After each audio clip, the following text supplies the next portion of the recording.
giving you the real surrounding the Dallas Cowboys. News, updates, rumors, transactions, takes, and more. So strap up, Cowboys Nation, and start your day off with your host, Skywalker Steele. 3, 2, 1. Here we go.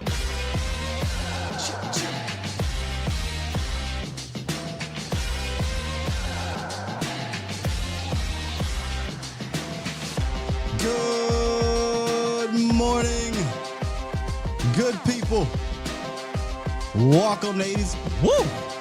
Welcome to the Skywalker Morning Show. Streaming live on YouTube. And of course, I am your host, Will Skywalker Steele. Woo! Hey, I was this close. What's happening, y'all? We're going to pick up this series, start this series. Yes, indeedy. Taking a look at our defensive tackle room.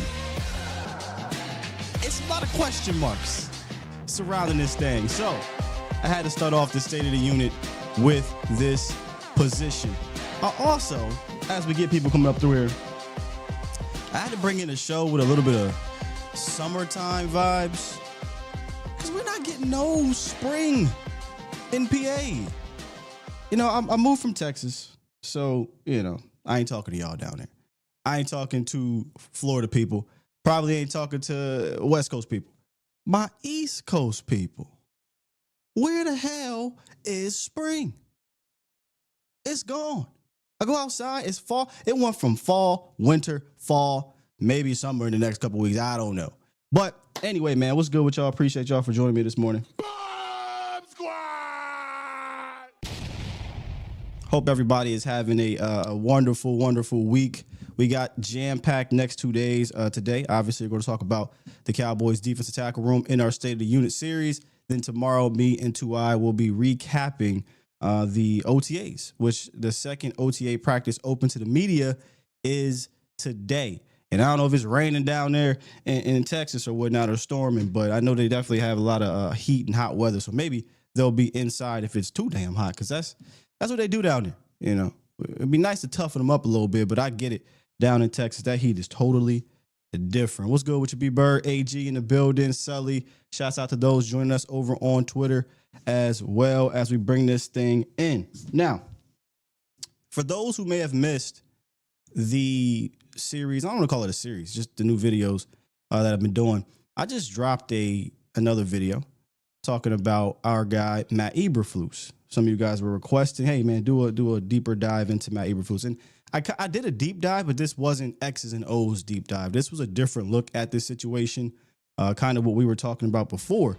I essentially expanded the conversation. If you haven't checked that out, please go do it. One band, one sound is what we're calling it, because the conversation that I've had probably the last two coaching hires, defensive coordinator coaching hires, is that there's constant change at the top. But not just the top, what's happening underneath it. So go check that out. We dive into it a little bit deeper, a lot of details into that. And I bring that up because before we start talking about this defensive tackle room, maybe the most important room on the team. Now, you could argue, hey, quarterbacks, guy, the wide receivers, the offensive line, 100%. I understand that. But for how long now has the Cowboys been held back because of getting to the playoffs or against big opponents in the regular season? Teams just do what they want to do on the ground. To me, it starts with the mentality, number one, but it also starts when you talk about the players on the field, on that interior. They don't control the line of scrimmage consistently. They aren't feared there. Teams look at the schedule, look at that roster, and they say, and look at the how, and say, oh, we can run on these boys. You saw what Aaron Jones said. So before we get to talking about the defensive tackle room, I wanted to kind of talk about the new defensive line coach, Aaron Whitecotton. And the reason why I bring up the constant shift and constant changes at defensive coordinator, because they bring in their own guys. but they also have to acquiesce or compromise with other staffers from previous regimes. And you may look at that and say, no big deal. In my opinion, it is a big deal. And don't take my word for it, because we've had this discussion before, and I'll play this until it's overplayed. But listen to Mike Zimmer talking about having to blend these things together and how it affected him and the Cowboys in their start defensively. Take a listen. I wish, I'm trying to say this the correct way, I wish that when I came in that I would have done everything the way I wanted it done and not kind of try to blend things. And so I think that was part of the struggles at the beginning. He was trying to be nice as possible. Zim is you could tell Zim, he's always been old, but as he's grown in this league, he's learned to let me just chill out, because head coach Zim used to go out there and go crazy on the pressers. But it was a frustrating thing for Mike Zimmer to try to blend in what he did with what they were doing, because other coaches and schemes were still on the roster, and those other coaches being, the Scott McCurley's linebacker coach, and then Al Harris, the defensive backs coach / assistant head coach, by the way. Think about that for a second. And that was an issue, right? And the reason why that's important to me is because when I went and listened to Aaron Whitecotton, who, by the way, he's another one of those ball guys, right? You could just sit back and listen to Whitecotton talk, and he gets you fired up, man. He's talking about how you need to have rotations, because if you play the game the right way, it's impossible to play at that level for 90 snaps a game. So he's big on having a lot of players to throw at offensive coordinators and at offensive lines. And I think that shows in them going out and signing a bunch of defensive tackles, or defensive linemen, I should say, because one defensive tackle, and then drafting Izaraku. So Aaron Whitecotton spoke with .com, right? And multiple times. You can go listen to multiple interviews on Whitecotton. But this takeaway to me kind of puts a bow on the conversation that we were talking about in regards to you have to have these guys on the same page. Take a listen to Whitecotton speaking on why he's fired up to be here. One of the reasons why he's fired up to be here with Matt Eberflus. Yeah, Coach Flus has been great. We, thankfully, and one of the reasons that I'm so fired up to be here is we see it the same way. We're looking at things exactly the same way, how we want our three techniques to play, what we're looking for in that player, the style of play has all been, we're totally on board and totally connected on both of those things. So all the conversations have been incredibly positive and incredibly, just exciting for me. That there's no, neither of us have had to bend on what we believe in, because we see things so similarly. So it's been great. And honestly too, like Shadi's the same way. Shadi has been amazing with his vision and my vision being so closely aligned. It's been really exciting for me. Ladies and gentlemen, again, you may look at this as this is a small thing. I look at this as a major deal, because how many times on both sides of the ball has it come out that there have been issues in alignment? We saw it for 2 seasons? Yeah, 2 seasons with McCarthy and Kellen Moore. They were not aligned. They were not on the same page. If your offense is not on the same page, what makes you think your offense is on the same page with the defense? Then a couple years later, and not even just a couple years later, because again, go watch the video. This has been happening for a very long time, where previous regimes, whether it be because of the head coach or the front office, because they have ties to certain guys, they keep these assistants around who come from different philosophies, who come from different mentalities and teachings. They keep them around, and then eventually they'll fire them in the middle of this whole thing and bring in new people. And it's just, you're not able to stay on the same page and stay aligned in that way, in my opinion. So when Whitecotton says, man, we don't have to compromise anything, that's the exact opposite of what your head coach and offensive coordinator had to do 2-3 years ago. Just last season, what your defensive coordinator had to do with his staffers 6-7 months ago. And then to put a bow on this, he said it's the same way with Schottenheimer. I don't think we give enough credit to offensive-minded coaches making sure that they have an alignment with their defensive coordinators. Let me give you a good example here. Kyle Shanahan over in San Francisco. Apologies, y'all. I always do that. Kyle Shanahan knows what he wants. The reason why you don't have conflicting issues from coordinator to coordinator with San Francisco is because they run a specific defense that really comes from Shanahan, and Shanahan's going to bring in guys that make that work. And if it doesn't, they're out of here. A couple years ago, Steve Wilkes came in there. They weren't quite on the same pace. Wilkes ran what he wanted. He ran what Shanahan wanted, but not to the way he wanted it to be done. The reason why you can see them swap from Masala to Ryans, and now it was Nick Sorensen and back to Robert Saleh, is because that's exactly how Kyle Shanahan wants his defenses run. In Dallas, we snip-snap, bro. 3-4, 4-3, 3-4, hybrid, 4-3. It's impossible to stay in line. It's impossible to keep a philosophical, keep the same philosophical idea of how you want to do things. It's impossible when you do that. So you're drafting these players, you're bringing them in, and it doesn't fit. And one of those guys that seems to not be able to roll with the punches in that way is Mazi Smith. And we'll get to Mazi Smith here. We're going to work our way backwards because Mazi Smith, I think, is the linchpin of this thing, y'all. I do. I think he's a linchpin of this thing, but we're going to work our way back in this defensive tackle room. I'll say this, though. If you haven't got a chance to go check out Aaron Whitecotton, please do. He'll get you fired up.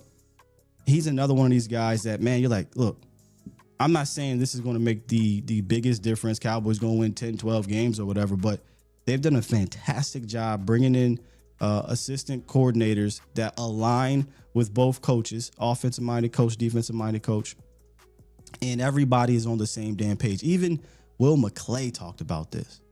Will McClay was pretty fired up that there is no philosophical differences or compromising. Everybody's on the same page, and I love to hear it. So let's get into this defensive tackle room. If you want to call into the show, you can. Talk to y'all. It's been a minute. 351-999-3787. Appreciate you guys jumping up in here. Now, I did not include Denzel Jackson or was it Ernest P. Worrell? I don't know my man's. It's like Ernest something. Apologies, sir. But I included the defensive tackle room that I think will either be on this team or will be fighting for that final spot on this team if they even roll with this many players. Let's start off with the rookie. Tommy Akingbesote. It's a dope last name, by the way. Dope last name. Tommy Akingbesote out of Maryland. When Eberflus, if you listen to him talking, I believe it was Chicago, they asked him, hey, what's your ideal defensive tackle or defensive lineman, really? But they were asking him about defensive tackle. And one of the first things he said was length. He said, length, quickness, he's looking to get guys that get upfield. And I think he made that a priority when he went to Indianapolis by going out and getting a DeForest Buckner, right? I mean, you're talking about 6'7", ridiculous wingspan, length, all that stuff. Cowboys ain't got no DeForest Buckner here. But I think he's trying to bring some of that to the Cowboys defensive line room. But you also have to know Aaron Whitecotton's here too. So those guys, everybody's not going to be 6'7" and have the crazy length. And that's the same thing here with Tommy Akingbesote. He goes about 6'4", so there's that length for defensive tackle and roughly 306. So he's one of those late day 3 measurable traits, fit type guys that you take a flyer on, or a shot on, I should say, not a flyer, and you hope to develop. And you go look at his last year, it was his best season in college, right? 32 tackles, 5 tackles for loss, and a sack. What I like when watching this kid is he uses that length as a weapon. He gets extension. He works upfield while he's doing it. Very impressed with his hand fighting, something I like to see another guy do. We'll talk about a little bit later. but he's always working, right? He has multiple ways to try to get to the quarterback, and this is definitely an upfield pass rusher type of guy, but I think he uses that length well in the run game too. I can see the vision with the Akingbesote. I see it. I think he has some of the tools that White Cotton might like. I think he's a developmental player, but if I had to guess his future outlook, to me, is if he reaches his potential, right? If he develops into a rotational guy, it is to be a rotational guy to back up an Osa Odigizua.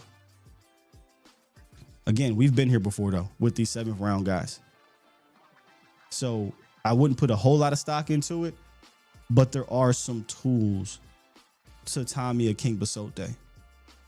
I don't think it translates right now, but if they could somehow, some way, either get him on a practice squad or he makes the team and he's not active, he can develop under Aaron Whitecotton. But I tell you one thing,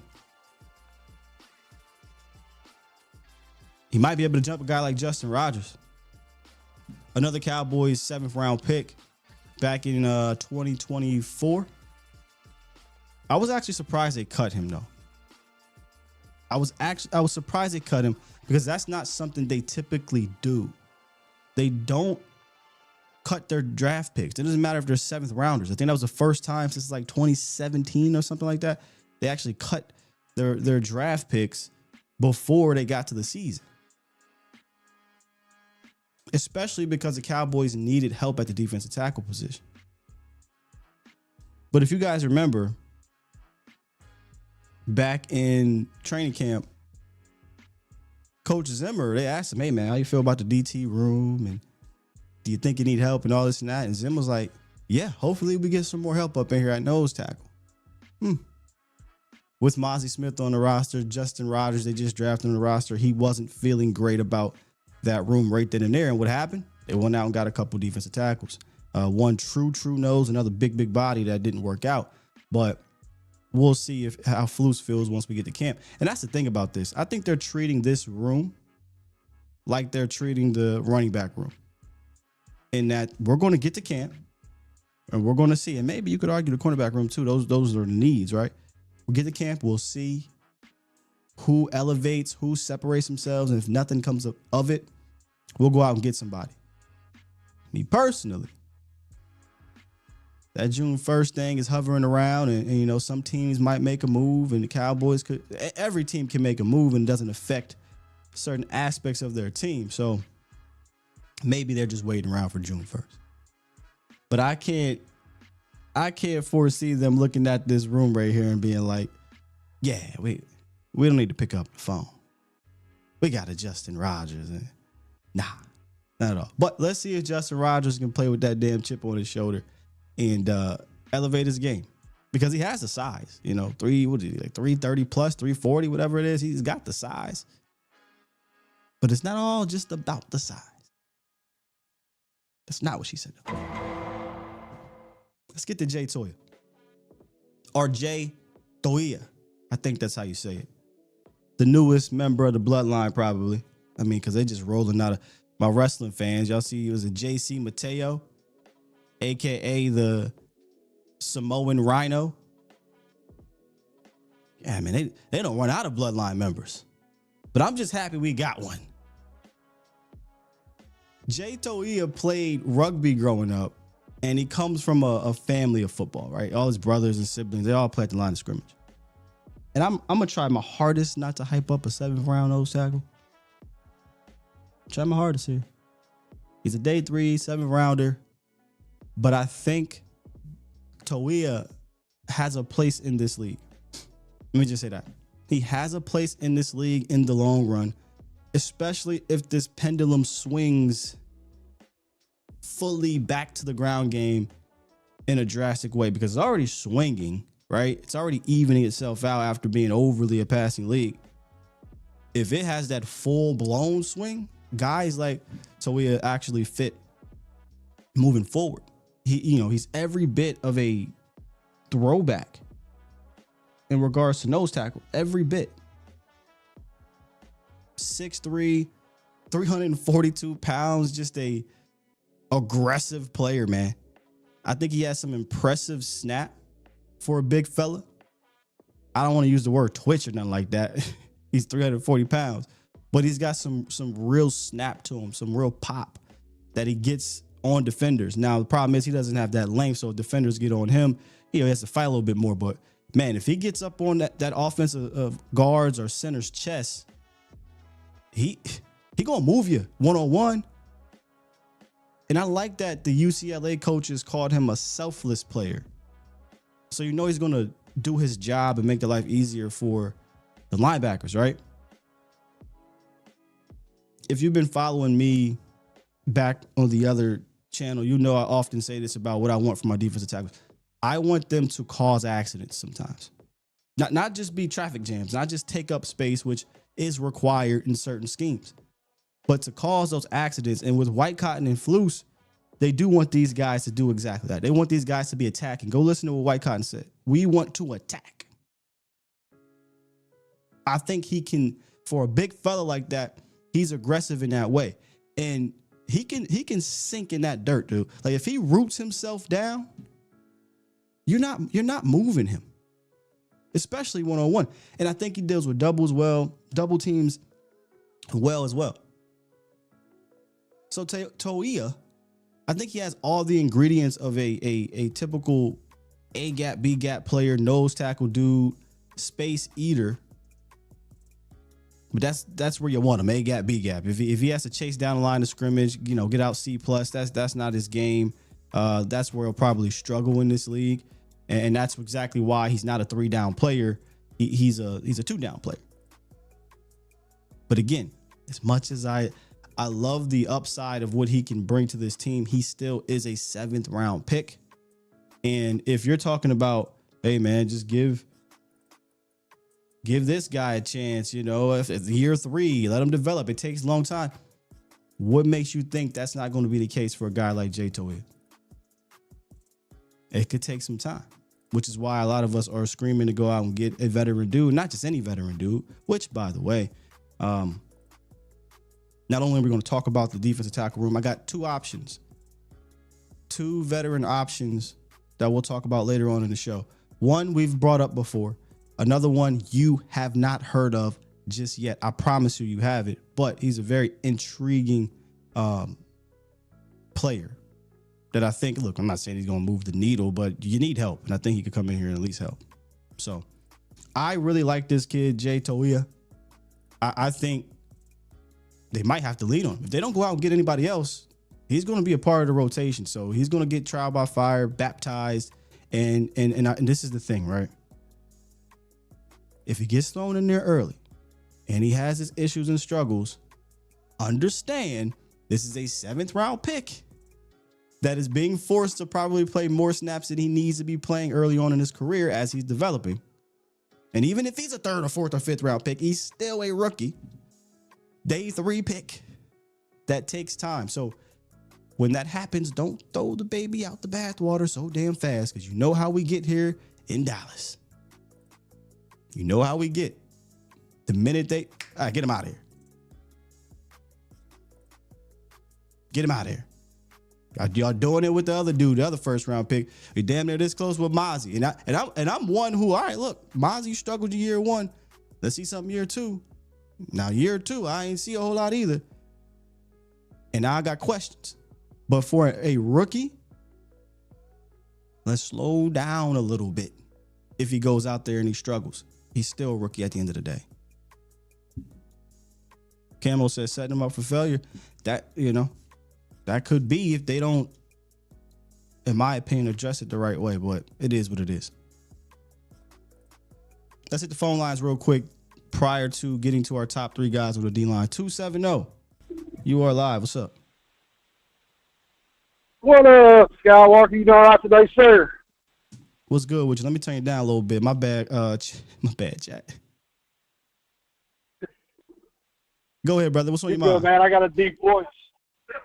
Not much, man. I actually want to switch over from your defensive talk to, you see with us having the tight end room that we have, and for Evan Spanford seeing you making a leap this year, that along with our running backs that we seem to have that are good at catching out of the backfield, breaking wide runs. Do you see us running a lot more 12-man sets with dual tight ends?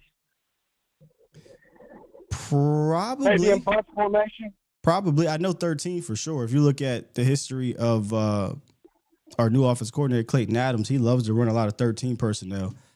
Interestingly enough, Arizona wasn't high in 12 personnel, but they were in 13. Dallas, typically prior to McCarthy taking over, was high in 12 personnel. And the way I think that Shotty's going to run his offense, you don't see a lot of those teams run crazy 12, but I do think they'll mix it up for sure. I think they'll be versatile. I think we'll run a little bit more 12, but damn sure 13. Right, yeah. I was just wondering with the bunch formation, especially with, Jadon Blue out there. I can't understand. We got CD who's quick, maybe being able to run a bunch formation, get, Jadon Blue in a flat, just kind of get him out in space. Yeah, get ready for condensed splits. Coach already talked about that. That's something I'm excited for because that's an easy way to trip up the second level of the defense and get guys open. That's scheming guys open. A lot of the bunch formation, the condensed splits, pre-snap motion, the post-snap action. Get ready for all that, in my opinion. Right. I think that zones well with what I think we're trying to do in the run game this year. I think we're going to play a little bit more smash-mouth football this year. Well, I'm hoping so. Because in the interior line like we have with Cooper Beebe, Tyler Smith, and now we've got a big dog Brooks in there. Maybe a couple bunch sets, maybe hit a couple smash mouth plays run the same set. Jadon Blue on a out route, a CD Lamb on a slant. Yes, sir. I think they'll definitely be diverse there, man. But hey, appreciate the call, good brother. You have a good one, sir. You as well. Real quick, let's get to B Bird. What's up with you, OG? Not much, man. How you doing this morning, brother? I'm doing well. Good. Hey, man, one thing I'll tell you, you're coming back on, and but I think you never know what you lost till it's gone. I mean, when your show was coming on every day, I think the thing that you brought was consistency and professionalism, man, and just a passion for the Cowboys. And thank you, brother. You just expect that every day. Then when it's gone, you're like, God, I miss guy, man. You know what I'm saying? So definitely appreciate what you're doing now, man. Just giving us a platform, to communicate with you, man, and just pick your mind on some things. I appreciate that, and I'll be back more than just like once a week or so as the season gets closer, camp and things like that. Trust and believe me. Oh, sound good, man. Hey, one thing you said is, and I really appreciate you saying this about the pendulum swing, and I think a lot of people don't talk about that enough because at some point in time, when you're a passing lead, the defenses have to adjust to that. Now, some people could say, okay, we just need to pass better, or some people could say, no, it's time to run. And so those are the teams that kind of benefit and can get in and win some championships because, nobody else is equipped for that. I remember the last time I think we were ahead of the swing was when we, in the 90s when we got big wide receivers when everybody had like 5'9" wide receivers, like running shoot type guys, and the defense was set up for small guys, and Harper and Irvin just killed them. And so I just wanted to just comment on that, man. Like, I think just the foresight of an organization to see that, hey, man, we can go the other way and be successful is key, as far as being successful in this league. Yeah, I was going to ask you. Okay. Go on. No. I guess sometimes, going against the grain can work out well, but also just understanding trends in the league as well. Sometimes the trend isn't the spicy thing, isn't the flashy thing. Sometimes there's a small trend within the league that we're missing. And to me, that was the Shanahan tree. Like, people, I think, got them messed up, the Shanahan-McVay tree. They assume, high-flying offense. Nah, they're really physical type of offenses, right? They're that's how they play. Physical with their receivers, physical in their run game. I just think they're more balanced than they get credit for, in my opinion. Yeah. So, but we think high-flying. We Pat Mahomes is here, things like that. But even if you look at how they won their Super Bowls, it wasn't because he threw for 400 yards. You know what I'm saying? In the Super Bowls and playoffs, they were a more balanced team. Yeah. And I think what if you go look at my video I did where he talked about the offensive coordinators dominating the Super Bowl era right now. If you actually go look where it started right at Sean McVay. That's where it started. and I think the teams that you mentioned, they can actually, if you stop one part of their offense, they can beat you with the other one. They're pretty much even-handed, man. Bam. And I think you're correct. What I was going to ask you about Mazi, man, when I'm looking at him, he just doesn't seem like this big dude. Has he gained all his weight back, you think, or that he had coming out of Michigan? I think he was at 330 or something like that. Has he gained that back, or what do you see? So I actually asked John Machota this on a collective show, and he really didn't quite answer it. However, I have been listening to other podcasts, and from my understanding, Mazi he's looking bigger, is what they say. I don't know specifically what his weight is, but I mean, I guess he's looking bigger, he's stronger. He's always been a weight room super guy, right? Like he won the freak athlete, the Feldman freak athlete in college. I think it was John Hankins, and we don't talk about this enough, but which again, I understand why people will forget this. But Jonathan Hankins, when he came in here, he said this about Mazi. He said, "Oh, this dude's the strongest dude on the team." He said, "But I'm the strongest dude on the field." And wow. I think Nick Eatman said, "What do you mean?" He said, "Oh man, Mazi Smith can go in the weight room and out muscle everybody. But I know how to use my strength on the field." And he was basically saying he's young and, he'll develop and things like that. But we all kind of just walk right past that until we saw Mazi on the field. And we're like, oh, he doesn't have the know-how just yet. And hopefully that we'll get to Mazi in a second. But, yeah, he's gotten bigger per se. But honestly, it's not even really that for me. Does he know how to use that on the field? So I have one thing, man. I know I'm going to kind of get blamed for this, but so let me ask you a question about a player that came out this year that I thought would have been good to take a flyer on. Desmond Watson, the defensive tackle out of Florida. What do you think about that? Is that the big fella, the 400? Yeah, the big fella. Yeah. He went to Tampa. Him and Vita Vea, boy, they didn't he go to Tampa? I know. Yes, he went to Tampa. Boy, you put him and Vita Vea on that defensive line at the goal line. Good luck, tush push. Well, the reason why I said that, because a lot of people are like, oh, he's a big guy, blah, blah, blah. He way too much. But what I thought was, this guy has shown some athletic ability at that size. And the thing about it is he signed as an undrafted free agent.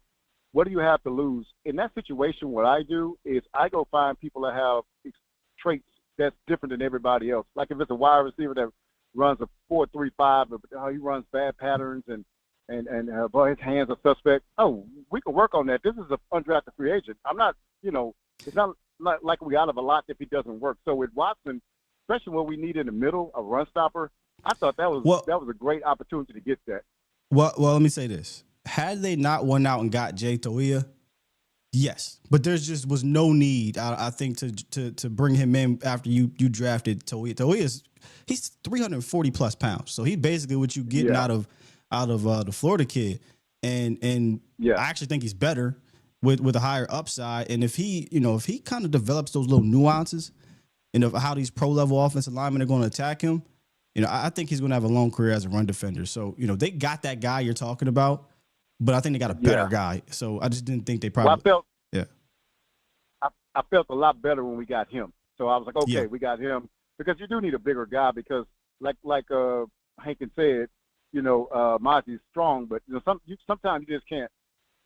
Some of that stuff just kind of country strong. You know what I'm saying? Like it's the know-how. You can't replace that. I gotta find a better term for it, bro. But I've been saying it for a few years. I've been noticing is that these run stoppy guys in college may know how to stop the run in college, or maybe but when you get to the pros, it's a different level of knowing how to do it. They're going against grown men. They're going against grown men, and I think my problem is I watch guys like Hankins and the Dexter Lawrences or the DJ Readers and the Vita Vea. Like I watch these guys and I'm just like, man, there's a maturity level to their game that they play with against the run, against taking on double teams that. If we're speaking on Mazi, just not there with him. You might see a flash of this here and there, but I don't think you see it enough to be like, yeah, man, this dude's about to go crazy. Like not yet to me. So my last thing would be this guy. And I don't think I asked you this question. I'm sorry if I did. With all the moves that they made, they got a new coach this year, a new coaching staff. Seem to be headed in the right direction. They made some free agent acquisitions, unlike, it's probably like the norm. They got the trade. So they did a lot more this season. To me, it seemed like they mailed 2024 in, the Joneses did. Do you? And I'm gonna get off the phone and just see what you say about that, because they just, like, if you go back in retrospect and look backwards on what they did, it seemed like they wasn't even really trying last offseason. And I'm gonna get off and let you comment on that now. Listen. Like the last Appreciate two you, man. off seasons, but appreciate you. All right. Yeah, man. How can we not think of it that way?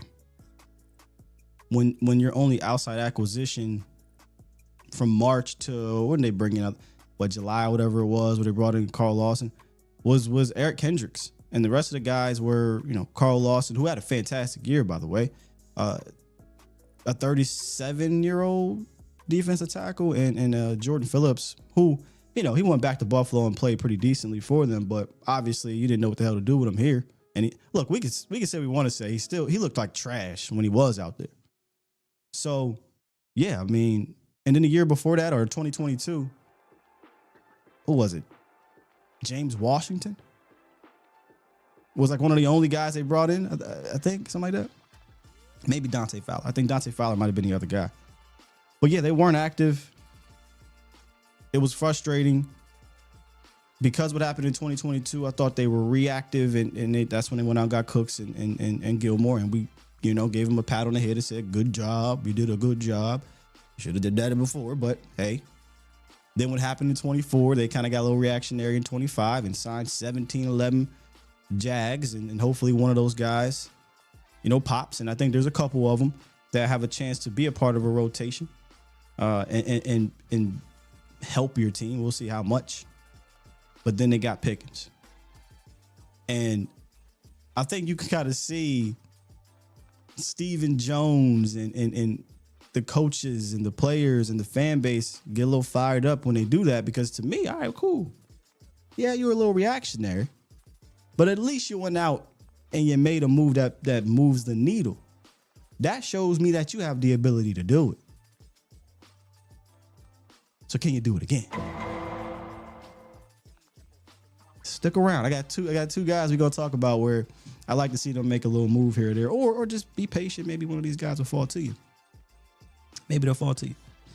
All right, let's get back to it in this DT room and talk about definitely the three guys who are going to play the most on this defensive line. One, Solomon Thomas. When I first did a video on the Cowboys' first day in free agency, they signed a bunch of, 1-year deal type guys again, that individually don't really move the needle. And I wouldn't even say Thomas moves the needle. However, he was the one guy where I said, okay, of this bunch, I like this one. I like this one because, and let me get Jay Toia up out of here and talk about Solomon Thomas real quick. Because I think Thomas is an ideal backup 3-tech behind Osa Odighizuwa. And I'd argue maybe the best backup 3-tech. Sit here trying to think. I don't know that there was a better backup 3-tech behind Osa during this time here. Help me out, chat, if you guys think of somebody. Hell, Chauncey Golston was moved to defensive tackle last year. He had a defensive end. I'm sorry. He had a fantastic season, but he barely played at a B gap. He played pretty much on the outside. But with Solomon Thomas and Aaron Whitecotton getting back here, who coached him right in New York for the last 4 seasons. Aaron Whitecotton was there in the last 3. Solomon Thomas was there. That's where he kind of started to break out a little bit. He has 10 sacks per PFF over the last 2 years. And I was like, okay, what could have been the difference? So I go look at his utilization. Well, his first year under Whitecotton, he was primarily used as a B-gap player. Right? Lined up over the offensive guards majority of the time. And he's not a big dude. Now, he big in real life. Like, he bigger than us. But he's about 290, 294, so he's still an undersized 3-tech. So, he's banging around with offensive guards all game. He's probably not going to get the best usage out of them.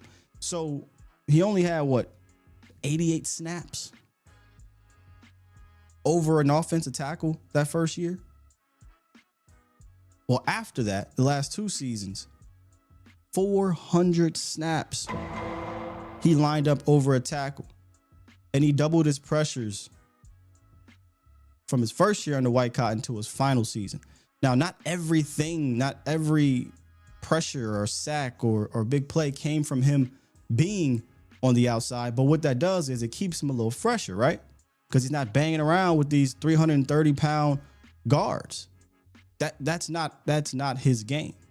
So now he's a little bit more fresh. He has a little bit more runway and space to operate out there. And when strong Solomon Thomas gets a little bit more space, he can play more towards his game. But aside from what Solomon Thomas brings on the field, I want y'all to think of him also as an Eric Kendricks type. Last year, brought in Mike Zimmer, going to have a totally different defense, a defense that requires a lot from their linebackers. So what did they do? They went out and got Eric Kendricks. Eric Kendricks, veteran dude, can still play a little bit, helps these linebackers in front kind of catch up and get on the same page for Zimmer's defense. Well, Solomon Thomas has been under Aaron White Cotton for 3 years. He knows what he wants. He knows what he preaches. And what I love about White Cotton is that he's going to give you what he's demanding, and that's energy. He's going to give you that same energy. So I look at him as kind of an Eric Kendricks type, not necessarily as good as Eric Kendricks was, but just in that same kind of off-field, in the classroom type of mode where you bring in this veteran to help these guys. Because think about this for a second. You know, outside of Osa, if you had not brought in a Solomon Thomas, you're talking about Jay Toia, rookie. Justin Rogers, 7th-round pick that doesn't have a single snap. Tommy Akingbesote, rookie. Denzel Jackson, well, he wasn't a rookie this year, but last year, rookie, didn't play at all. Ernest P. Worrell, he's just in there for camp. Even with Solomon Thomas and Osa, you're talking about a very young room. But without Solomon Thomas, it's Osa and everybody else.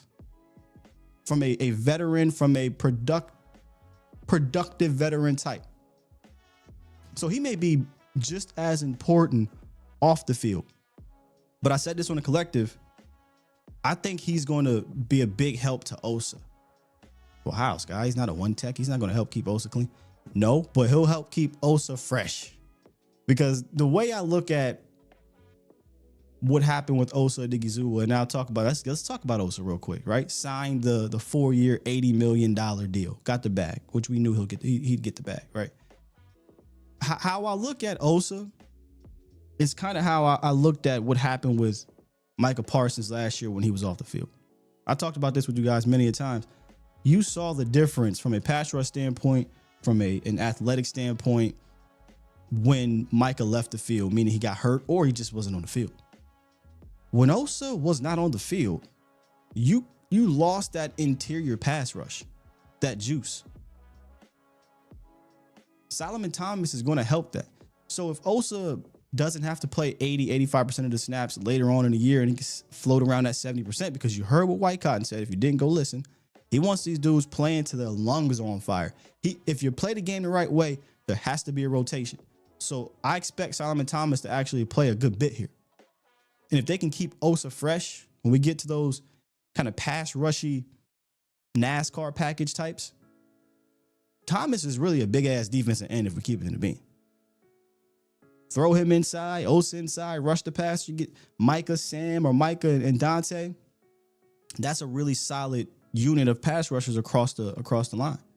And what I like about Thomas from, again, on the field is he plays until his lungs are on fire. Well, look like Dak Prescott. He plays that way. So is Thomas a needle mover? No. But from a depth piece, I thought early on, and maybe you could argue just in general, I think he's one of your better veteran signings. And they didn't sign him to a 1-year deal. They expect him to be around for a few years. At 2 years, $8 million. Now, he go out there and he doesn't do well, they can easily move on, and it's nothing. But this was one of those veteran additions I actually thought was very strategic and pretty smart. And I think he complements Osa Odighizuwa very well from a backup standpoint. Problem is, they both undersized 3 techs, so you better have some beef, right? You better have some bigger run stoppy defensive tackles to complement these dudes, and that's why you go out and get a Jay Toia, maybe some more, and that's where you hope. Here we go. I don't like living on the hope creed, but here you. That's why you hope Mazi Smith can be that guy. Now, I don't want y'all to think I'm talking out both sides of my mouth. I will start this thing off by being very frank with Mazi Smith. I'm not leaning on this guy. Am I throwing him out with the bathwater? Not quite yet. But that leash is very short because I personally don't got the time right now. And I'm talking me personally. The Cowboys may have time. You as a fan, you may be like, hey, man, we can wait the year 4 with Mazi Smith. I'll get you 2 years, Mazi. We got 2 years. 2 years in a couple months. You got to see something, man. Let's get in a little detail with Mazi and how I feel about him. My wrestling fans out there, shouts out to you. Do you guys remember back in, was it 97, 96 maybe? I don't know what it was.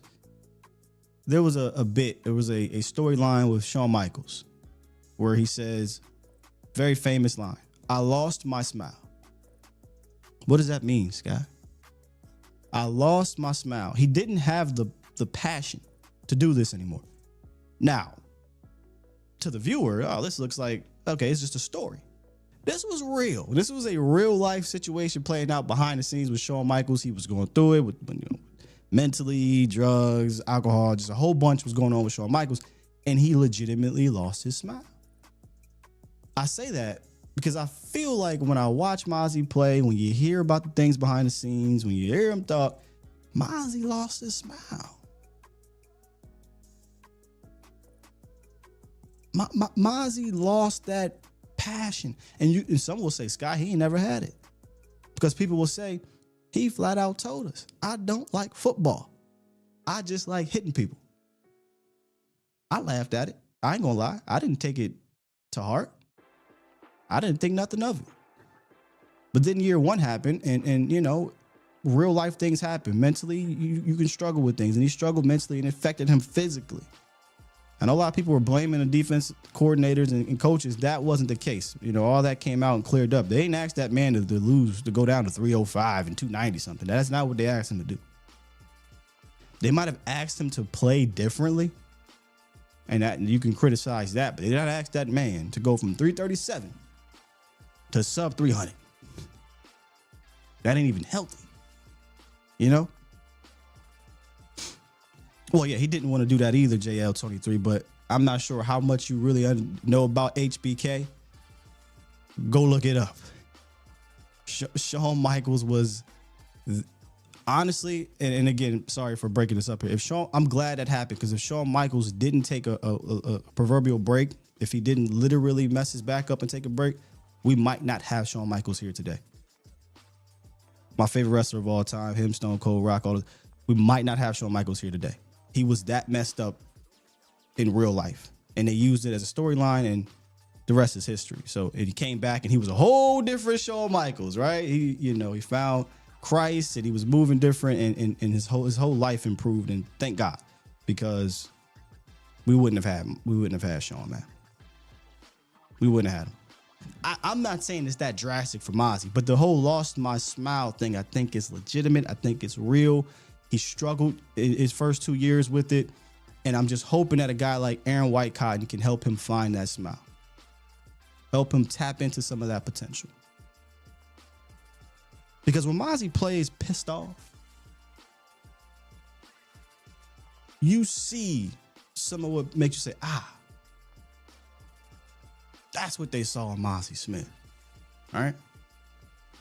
Also, ironically, when he plays with a little bit of finesse to his game, I've seen him play on the other sideline of scrimmage or look a little good, right? But I purposely won. Mazi had like 260 run snaps last year. I probably watched about 150 of them. And if Vach is watching, watching influence. I hit them up. I was getting pissed off watching a lot of this, especially early on.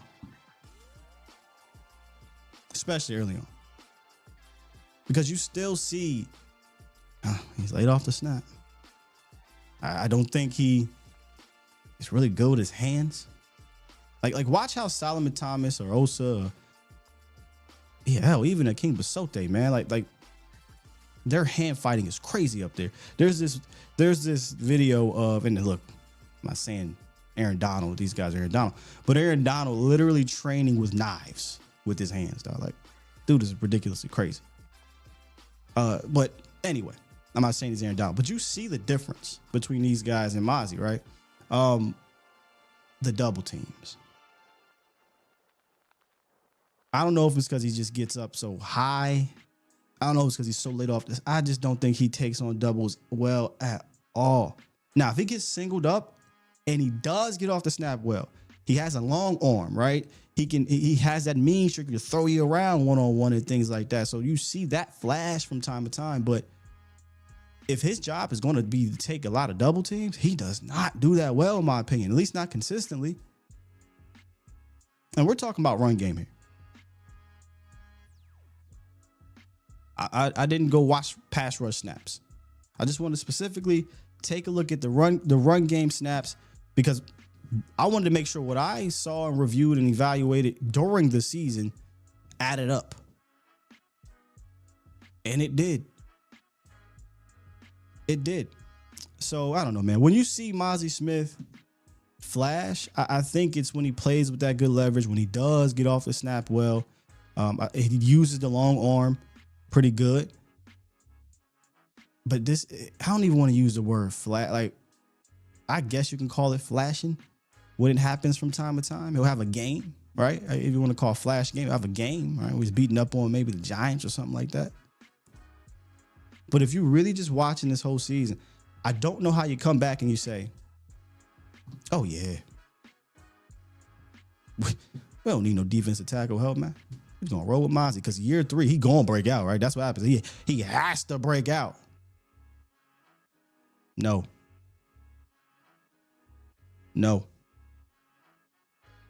I'm not banking on that. And I got a bold take here, man. Because this is the 3rd defensive coordinator for him, 3rd defensive line coach for him. And I saw 2 other staffs go into the season, or not even the season, go into camp. Yeah, I guess the other one was in the middle of the season. And say, this ain't enough. Let me go get Jordan Phillips and Linval Joseph. Let me go get Jonathan Hankins. Let me go draft Jay Toia and Tommy Akingbesote. I know what Flu said. I'm excited about Mazi Smith. Cool, Flu. Hey, Flu, you better get the best out of him. Because me personally, if you don't see enough after a few preseason games and training camps, I'm looking to move him in a trade. Well, Scott, didn't you just say don't throw the baby out the bathwater? Yeah, the first year, not 2.5 years in. We can't be afraid to improve in a drastic way. A lot of other teams do this. They don't just hold on because of hope. We hope he's Quentin Williams and Dexter Lawrence. We hope he turns into Jalen Carter. Well, Sky, it takes time. I know it takes time, but I saw Quentin and Dexter and Jalen and Tavondre Sweat and Vita Vea and all these other Justin Simmons. I saw these guys not just flash, but show, oh, yeah, he gonna be something. I ain't seen that with no Mazi yet. Hey, remove the damn Cowboy Homer fan hat real quick. If we saw some of that, I wouldn't even be out of this conversation. Ain't no way you pop on that film and you like, hey man, it might about be the one. You know what's happening right now? And I'll admit this. We all like, hey dog, if Mazi Smith can become serviceable, we'd be all right. Just one serviceable. This man's a first-round pick. And we just like, hey, just let him. Just got to be all right, man. We just looking for Mazi to be serviceable. Shit, I mean. If this staff believes he ain't a dude, I'm picking up the phone. I'm trying to make a swap for somebody that is. I ain't saying you trade him for a receiver or nothing like that. Nah, I'm trying to go get me a defensive tackle. Maybe a change of scenery will help him and ultimately help the Cowboys. But I promise you, you can't pop that tape on and be like, that's the answer. Perfect example, Osa Odighizuwa. You watched Osa Odighizuwa his rookie year. You said, yo, he got something. Now, he fizzled out because he got tired. It wasn't because he wasn't good, but it's because we wasn't expecting Osa to play as many snaps as he played his rookie year because it was, Brent Urban went down. I think, was that the Bohanna draft? I think that might have been the Bohanna draft. A couple other players were getting hurt, so Osa had to play a lot more. But you was immediately you saw there's something to Osa. Year one, hey man, Mazi, you struggling. I get it, bro. Happens. Different style. Mentally, all right, cool. Year two, all right, yeah, you see a little something here and there, but we're talking about the first round pick here. We're not talking about Jay Toia. All right, year three, here we go. I'm trying to win now. I'm not trying to get to week 6 or 7 and be like, all right, we gotta go get Jonathan Hankins. If I'm Flus and White Cotton, I'm like, look,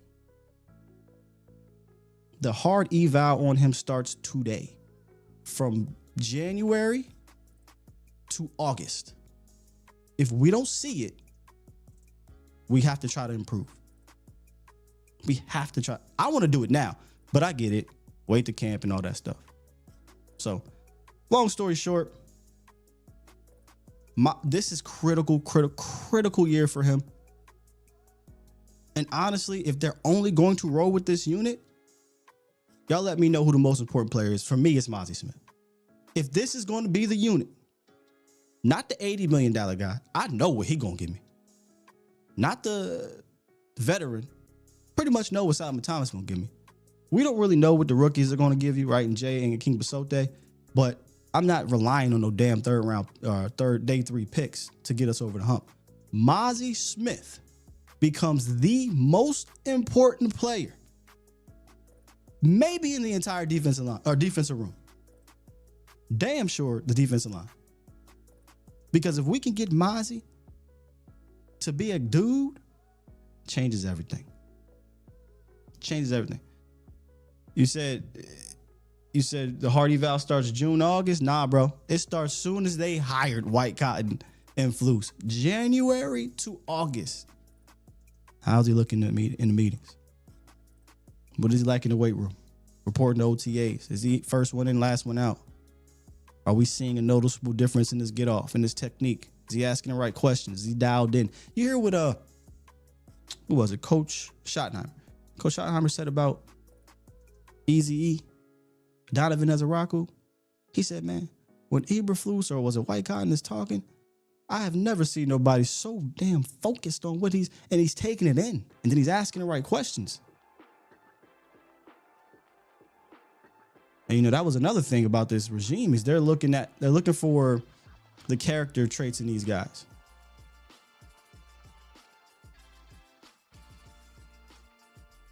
I got 2 veterans in the next segment here. We'll talk about that. I think they could, or I shouldn't say could. That would help the defensive line room. But first, let's talk to 484 on the What horse. up, Sky? What's going on with you? It's Hoodie Kush from the Basement Boys. What's the deal with you? The Basement Boys. What's good with you, Kush? I can't call it, man. Just trying to take it easy. Watching my mini basement boy getting his sleep on, because babies, all they do is eat, crap, and sleep. But I've been listening, man, and I really got high hopes for Jay Toia. No, I don't want to rely on him, but Yeah, I like him too. If Mazi year 3, man, I mean, anything's possible. They say it takes 3 years for a DT to actually make a move, make a jump. You know what I'm saying? But yeah. if we're getting anything that we've gotten over the past 3 or over the past 2 years with Mazi, and Jay Toia comes in and shows and proves day one, then I think that's what we roll with. Unfortunately, I think with Mazi, if we haven't seen it, we're not going. Let me fight this Cowboys hard hitter in here. My bad. I did not mean to interrupt you, but you know I'll debate. I'll fight. I'll go at it. Yeah, let's fight it out. Let's get it. Who was here when we selected Mazi Smith? Because this guy said, Sky, you just don't like Mazi Smith. Who was here when on draft night when we selected Mazi Smith? Raise your hand if you was here. Who had a bigger reaction on the selection of Mazi Smith than me? Nobody. Michael Parsons. You're right. Micah might have had a bigger selection. Who was sitting here cheering and hoping and rooting and telling everybody, oh, wait, just give it some time with Mazi Smith in year 1? Me. Who in year 2 was like, all right, man, let's all right, Mazi, year 1 happened, let's roll. Me. So to say I don't like this guy is ridiculous. The problem is, Cowboy fans, we as fans sometimes can't remove our homerism, our fandom, and look at this thing with a clear-eye view. Pun intended, Jalen Smith. I've removed that, and I'm looking at this thing with a clear-eye view. Mazi just ain't it right now, and if he can become that dude, dog, I'm gonna be happy as hell. But I'm not trying to wait around for that. I'm trying to win now. So just like I said last year, get me a dude in here while Mazi develops. I don't think that is so difficult of a thought process to think about. And if he doesn't develop, move on sooner than later, so you're not just wasting roster spots and living on a hope creed. I digress. My bad, brother. No, you good, bro. So, like, when we got Mazi, we had Quentin Bohanna and Neville Gallimore. That's what we had. And they were not needle movers either. Mm-hmm. So when we got Mazi in the hopes that he could move the needle. Unfortunately for him, we lost, 22? The end of 22 going into 23? Or I'm sorry, 23. We lost literally all of our depth. Mm-hmm. So we literally had to learn from. You know what I'm saying? Then 23 we had who was that? Linval Joseph. I'm sorry, that's not something good to learn behind. I mean, Linval Joseph was 38 at the time. Like, yeah, he's an established vet, but Linval Joseph ain't Linval Joseph of 10 years ago. You know what I'm saying? Linval Joseph ain't that dude that can clog up the middle like he used to. So that didn't work out. Then we lose more depth going into 24, and we're literally relying on the hopes of Mazi showing something. Unfortunately, everybody got injured. So it was like, now, not saying that he didn't play well in spots, because he did. Absolutely. The New York, the Giants game, the Eagles game, the Washington game. Yeah. When it came to the division, oh man, he's a man among boys. You know what I'm saying? I'm not about that. But yeah, he flashed a lot in those games. I think the Giants game was his best, like from start to finish games. Yeah. Let me just say this real quick, because it's funny. I'm watching the Eagles game, right? And as you're just going through the film, it's okay, yeah, some plays here or there or whatever, but then the end of the game comes, and I didn't realize it was the end of the game. I'm like, damn, who did he was putting dudes on the ground. I'm like, oh, they put their backups in. I was like, who the hell was number 61 that he's throwing around that he didn't do all game? It was the backup, and I'm like, all right, cool. Let me go to the next game because this shit don't matter. So it was a weird game in that way. But go ahead. True, but okay, so those were the boys that he was a man amongst. Right. So when it comes to the DT spot, man, you need somebody. You definitely need an established vet. But I like the way that the team is moving as far as the age. You know what I'm saying? Like there is I think Solomon Thomas is the oldest defensive lineman that we have at this point. Yeah, I think you might be right. Correct me if I'm wrong. I think he's the oldest defensive 100%. lineman that we have next to Fowler. Oh, you know what? Him and Fowler might be, yeah. Yeah, so those are probably the two oldest guys we have on the defensive line. That's good that we have those veterans, that experience on the line. You know what I'm saying? On top of Micah's experience, on top of Osa's experience, you know what I'm saying? And what little experience that Mazi has. Hopefully those guys can help push Mazi along. You know what I'm saying? Like if you have Solomon Thomas in there with Mazi, you know what I'm saying, instead of Osa in there with Mazi. Well, even if you're really feeling frosty, you can have Osa, Micah, Mazi, and Solomon Thomas in there at any given time. You can have Fowler, Mazi, Solomon Thomas, Micah in there at any given time. Oh yeah, there'll definitely be a rotation as a rocker. Mm-hmm. You know what I'm saying? So like it depends. Like at this point, I think it all depends on rotation. How you pair them together. I don't think it's all right. Yeah, we're gonna put Mazi in on run stopping downs. That don't necessarily equate to stopping the run. Now, if you say, all right, I know this is a rundown. They're in a 12-13 personnel, running two tight ends. I'm going to put Jay Toia and Mazi out there. So it's like you have two beefy dudes in the center, you know what I'm saying? And then you got your guys on the edges, your Donovan Ezerakus, your Fowler, your Sam Williams, you know what I'm saying, coming off the edges. I think that could be beneficial. Beneficial not just for Mazi, but beneficial for a Donovan Ezeraku, beneficial for a Micah Parsons. Shit, beneficial for the linebackers. Because let's be honest, like people are I've been listening to a lot of guys, and people are poo-pooing on the linebackers. Oh, well, we don't know who this guy is, and Jack Sanborn. We're gonna break them down more. Yeah. The Jack Sanborns, he was a starter in every different spot, even though he was a backup. If he never got his start, we wouldn't have seen what he can do under Eberflus's defense. Kenneth Murray. Kenneth Murray is a second. My boy. Let's. What I don't want to do is go through the entire. I'll keep you on this phone for 30 minutes if we go through the entire roster. So I hate to do that to you, but I got to get to the rest of the show, my boy. Get to the rest of the show. Sorry, man. Let's get to the rest of the show. I mean, do that to you. No. Hey, I get it. Hey, yo, we got a weirdo in the chat, y'all. Hey, chat. This dude B Fat. No. I want the chat to hear this. This is hilarious because my bro just called in here. This dude B Fatty said, "Bro, think he Vach." Hey, Vach, am I you, bro? No, nigga, you ain't me. You. Hey, dog, these weirdos, man. These dudes don't know nothing about nothing, bro. What's up with you? We are best friends in real life, and you do stuff better. Like we different. We good.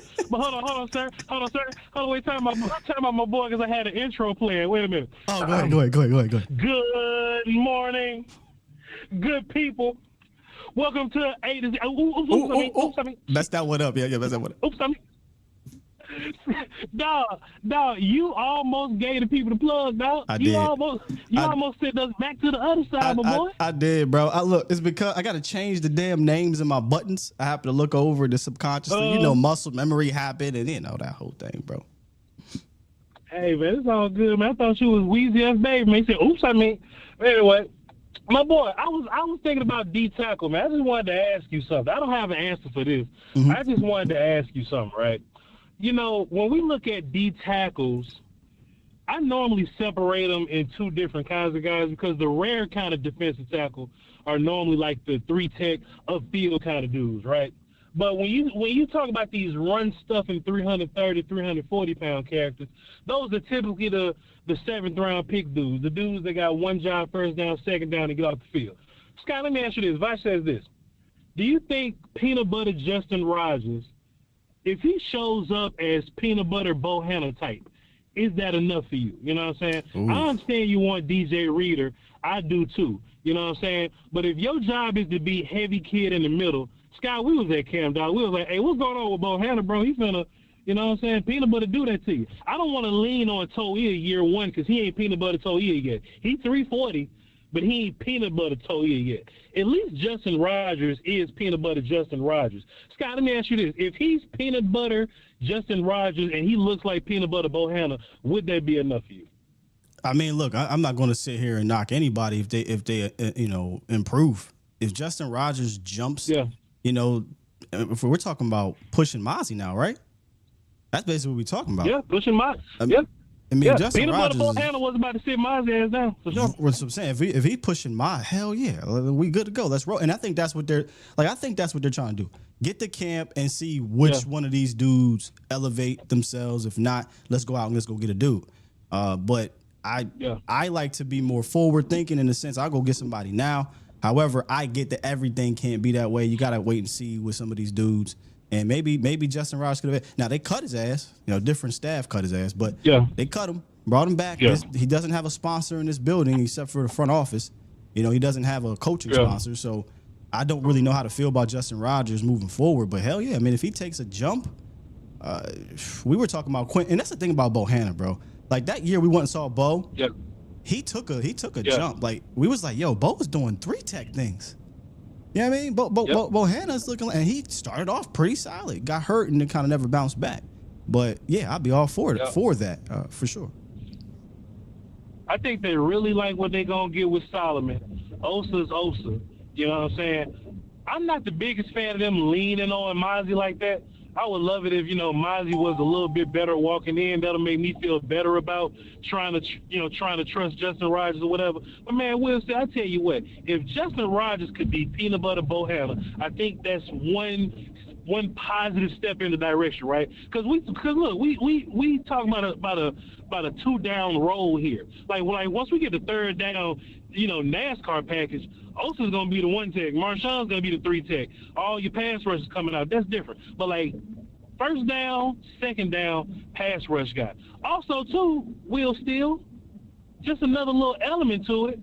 I wonder if Dallas is thinking, and look, this ain't me being .com Vice, where I know some shit. You got to tread lightly now, Vosh. You in a different tier now, per sources from Vosh Lombardi, the Cowboys finna go get, Aaron Donald out of retirement. You got to relax, Vosh. So tread lightly. Yeah, this is simply just me thinking about this. Yeah. I wonder if they got so much faith in the offense now, putting up points, that maybe they're not considering the run, stop, and tackles in that way, that maybe they want to turn this thing into a foot race, track meet type deal and go, I know, Scott.